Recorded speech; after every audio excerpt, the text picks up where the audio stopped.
Chalet in Switzerland.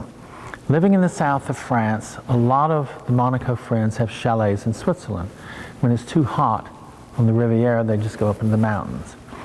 And my friends, the Michel Pastor, who owns a construction company and was probably, I think, the third richest man in Europe, and president of the Nall Art Association, and one of my biggest patrons, would take me to Switzerland in the wintertime, and I would watch them snow ski.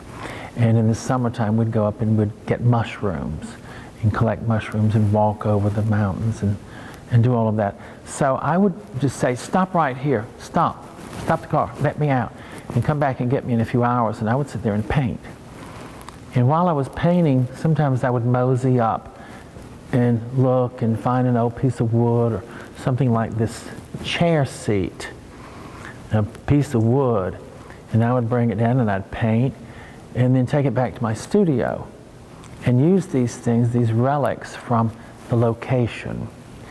And the people were thrilled because I'd had a show in Gstaad and Geneva and Lausanne, and they were excited to use something, a board from their house, and saying that this would be in an exhibition soon.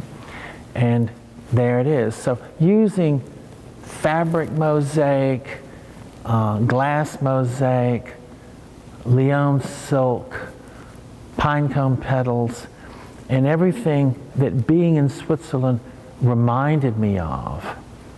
You know, you would sit in some of the chalets and see the most beautiful brocades of Lyonese silk with these beautiful braids of, you know, these silk rope things that, you know, border a chair.